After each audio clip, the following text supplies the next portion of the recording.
మిగతా సెక్రటరీ గారికి, ఏపీఓ గారికి, మిగతా ప్రజాప్రతినిధులందరికీ సామర్థ్యానికి ప్రభుత్వం తరపు నుంచి స్వాగతం, సుస్వాగతం. అదేవిధంగా మీ అందరికీ సామర్థ్యానికి ప్రభుత్వం తరపు మరొకసారి స్వాగతం తెలియజేస్తున్నాం. ఈ ప్రోగ్రాంలో మరి ముఖ్యంగా ఏంటంటే మేము ఎందుకు వచ్చామంటే, ఉపాధి హామీ పథకం అనేది ఇప్పటికి వచ్చి 2005లో ప్రారంభమైంది. చట్టం ప్రకారం చట్ట రూపంలో వచ్చింది. అంటే స్వతంత్రం వచ్చి ఇప్పటికి వచ్చిన పథకాలన్నింటిలో చాలా గొప్ప పథకం ఇది ఒక్కటే. ఇందాక మేడం గారు చెప్పారు కదా, ఎందుకంటే చట్ట రూపంలో వచ్చిన పథకం ఇది ఒక్కటే. ఈ పథకాన్ని తీసివేయడానికి ఏ ప్రభుత్వానికి కూడా అధికారం లేదు. ఎందుకని చట్ట రూపంలో వచ్చింది కదా. దీనిలో మార్పులు చేతులు చేస్తారమ్మ కానీ పథకాన్ని తీయనట్లేదు. ఎందుకని పేదవారికి అత్యంత దగ్గరగా ఉన్న పథకం ఇది ఒక్కటే. అర్థమైందండి?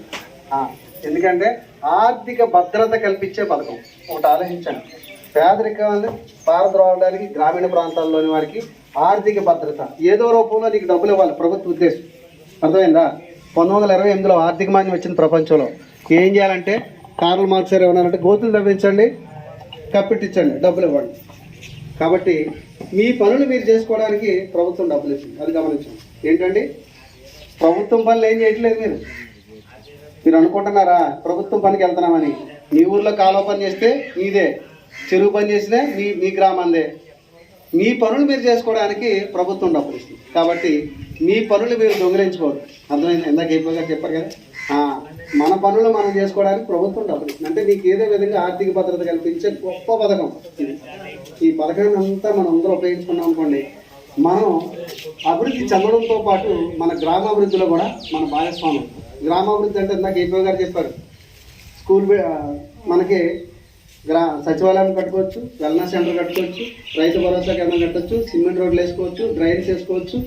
ఇవన్నీ మీరు చేస్తే మీరు 160% వేతనాల రూపంలో మీకు చెల్లిస్తే ఒక 40% అవి చేస్తారు. అర్థమైందండి? అంటే మన గ్రామాభివృద్ధిలో మనం కూడా భాగస్వామ్యం. మనం ఆర్థికంగా అభివృద్ధి చెందడంతో పాటు అది గమనించుకోవాలి. ఈ పథకం అంత గొప్ప పథకం. స్వతంత్రం వచ్చిన నాటి నుంచి ఇప్పటి వరకు వచ్చిన పథకాలన్నింటిలో పేద ప్రజలకి, గ్రామీణ ప్రాంతాల్లోని వారికి అతి దగ్గరగా వెళ్ళిన పథకము ఈ ఒక్క పథకం. అర్థమైందా? అలాంటి పథకము స్వతంత్రం వచ్చిన నాటి నుంచి ఇప్పటి వరకు రాలేదు. ఆ పథకాన్ని అందరం మనం ఉపయోగించుకుంటాం. ఇంకో మరి ముఖ్యంగా మేము ఎందుకు వచ్చామంటే, ఈ చట్టంలోనే సెక్షన్ 17 అని, దాని ప్రకారం ఏంటంటే ప్రతి 6 నెలలకి పథకం తీరుతెన్నులు ఎలాగున్నాయో తెలుసుకోవాలి. బాగా జరుగుతుందా లేదా, ఎక్కడైనా చిన్న చిన్న లోపాలు ఉన్నాయా సరిచేసే సామాజిక తనిఖీ బృందం అని ఒకటి ఉంటుంది. మేము రాష్ట్ర వ్యాప్తంగా చేస్తుంటాము. ఈ పథకంలో కొత్త పనులు ఏమున్నాయి, ఈ పనులు ఏమున్నాయని ఇందాక ఏపీ గారు